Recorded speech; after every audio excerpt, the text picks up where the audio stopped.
Hello friends, welcome to educational insight.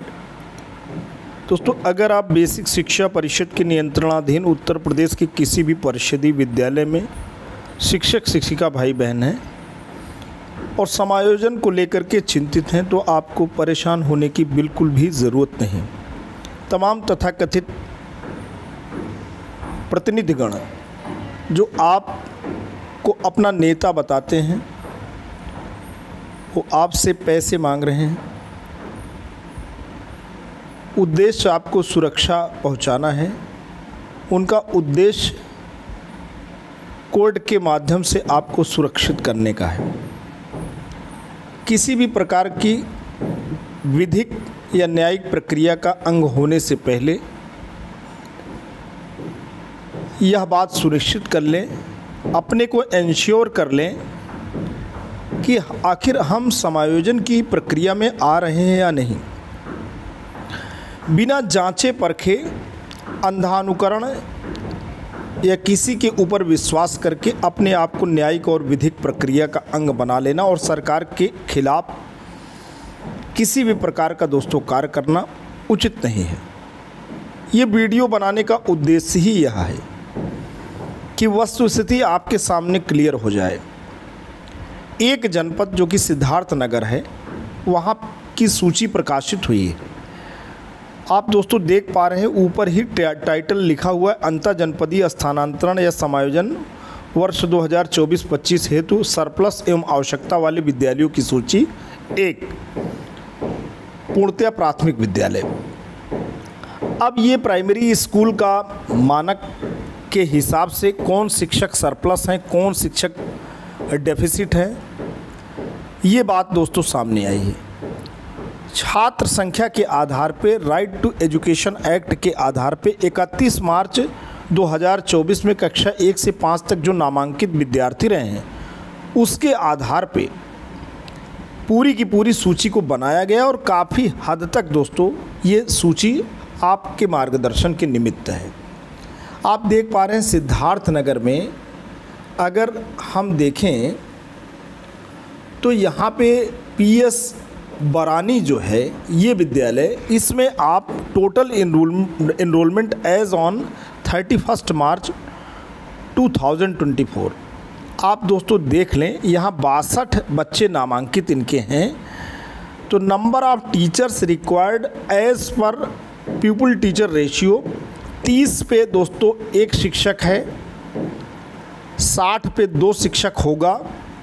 यहाँ पे 62 बच्चे हैं, 2 बच्चे अतिरिक्त हैं तो उनके लिए एक शिक्षक और रिक्वायर्ड हैं, क्योंकि 60 पे 2 शिक्षक का मानक है। तो यहाँ पे लिखा है, आप देख लीजिए, number of teachers required as per pupil teacher ratio 3 की ज़रूरत है। ऑलरेडी अपॉइंटेड 2 हैं। तो यहाँ पे 2 काम कर रहे हैं, एक नंबर ऑफ सरप्लस या डेफिसिट, 3 की ज़रूरत है, 2 काम कर रहे हैं। तो ये स्कूल दोस्तों किस कैटेगरी में जा रहा है? इसको एक शिक्षक की आवश्यकता है। देखिए डेफिसिट स्कूल हो गया। ऐसे ही दोस्तों सूची बनेगी, आपको बिल्कुल परेशान नहीं होना है। दूसरा विद्यालय आप देखें, दूसरा विद्यालय अगर आप देखेंगे तो यहाँ 88 बच्चे नामांकित हैं, 60 पे 2 शिक्षक और उसके अतिरिक्त यानी 90 पे 3 शिक्षक होंगे। तो यहाँ पे 90 तक 3 शिक्षक होंगे, तो यहाँ 3 शिक्षक का रिक्वायरमेंट है और ऑलरेडी तीनों काम कर रहे हैं। तो यहाँ पे डेफिसिट सरप्लस का मतलब ही नहीं होता, 0 हो गया, बैलेंस्ड हो गया, मतलब विद्यालय संतृप्त है, उसको शिक्षक की ज़रूरत नहीं है। आइए हम आगे एक स्कूल को देखते हैं। यहाँ पे अगर हम इस स्कूल को देखें, पीएस धरौर रेलवे उत्तर, अगर इस स्कूल को देखें तो यहाँ पे 108 बच्चे नामांकित हैं। अब 108 बच्चे के हिसाब से अगर आप 90 करेंगे तो 90 तक तो दोस्तों 3 और 90 में अगर आप 30 जोड़ेंगे तो 120 आएगा, है ना। तो 90 के ऊपर जितनी भी संख्या प्लस हो रही है, अभी आप ये देखें तो यहाँ पे 90 पे 18 संख्या प्लस हो रही है, तो इन्हें 4 शिक्षक चाहिए। कितने चाहिए? इस मानक के हिसाब से 4 शिक्षक।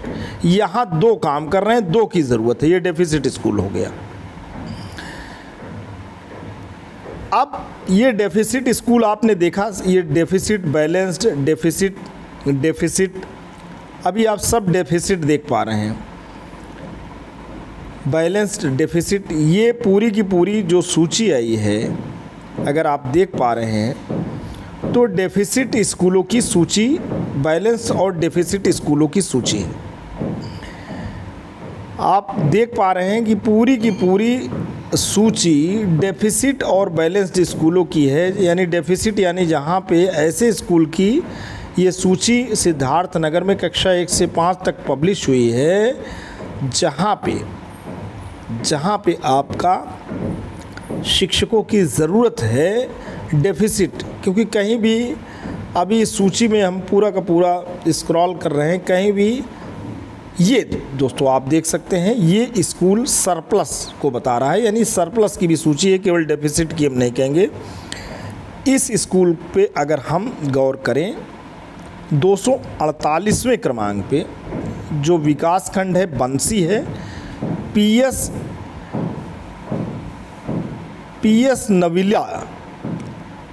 नविला जो स्कूल है यहाँ पे, नहीं सॉरी पीएस नविला नहीं है, उसके नीचे का स्कूल है जहाँ सरप्लस आ रहा है, पीएस ये जो तिवार स्कूल है यहाँ 53 बच्चे हैं। कितने हैं? 53। तो according to the RTE rules यहाँ पे कितने शिक्षक होने चाहिए? 60 तक 2। 60 तक कितने होने चाहिए? 2।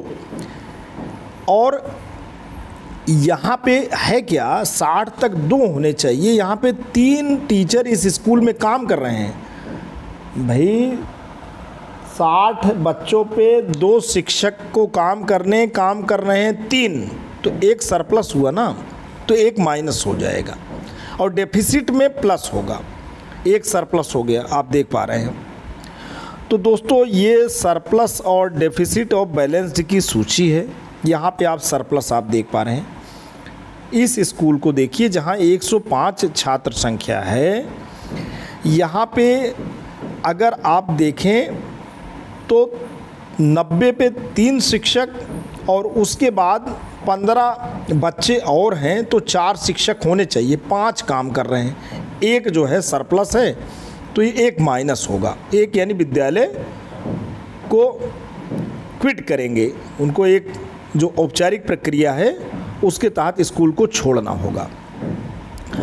तो दोस्तों इसी नियमावली के तहत होगा। अब यहाँ 85, अगर इस 85 छात्र संख्या वाले विद्यालय को देखें तो 85 का मतलब है कि यहाँ पे 3 शिक्षक चाहिए और यहाँ 4 काम कर रहे हैं, तो 1 को सरप्लस है उसे जाना होगा। और ज़्यादातर अगर हम देखें दोस्तों तो सारे स्कूल डेफिसिट ही दिख रहे हैं, यहाँ सरप्लस वाले मामले बहुत कम हैं। इस स्कूल को देखें जहाँ पे छात्र संख्या 172 है, तो 172 का मतलब है कि आप मान के चलो कि 150 पे 5 शिक्षक और उसके बाद जो संख्या बढ़ रही है उस पर 6 शिक्षक होने चाहिए। 2 शिक्षक काम कर रहे हैं, 4 की ज़रूरत है, 4 प्लस होना है, ये डेफिसिट। तो दोस्तों सबसे बड़ी बात क्या है कि आरटीई के नॉर्म्स के हिसाब से आप बिल्कुल अपने विद्यालय जहां आप काम कर रहे हैं आप अपना चेक कर लें, तो ही किसी भी प्रकार की कोर्ट या न्यायिक या विधिक प्रक्रिया का आप पार्ट बने। अन्यथा की स्थिति में अपनी वस्तुस्थिति को क्लियर करने के बाद दोस्तों जैसे वस्तुस्थिति आपकी क्लियर होती है आप बिल्कुल कूल एंड काम हो सकते हैं, संतुलित महसूस कर सकते हैं। क्योंकि अगर आपको नहीं हटना है तो आप परेशान होकर के किसी भी प्रक्रिया में शामिल ना हो। यहाँ पे 59 बच्चे हैं, आप देख लो, 60 तक 2 शिक्षक होने चाहिए और एक काम कर रहा है, 1 की ज़रूरत है, डेफिसिट। ऐसे ही दोस्तों सिद्धार्थ नगर ने जो जिस तौर तरीके से सूची प्रकाशित किया है, आशा ही नहीं पूरा विश्वास है कि आने वाले समय में और जनपद भी सूचियां प्रकाशित करेंगे।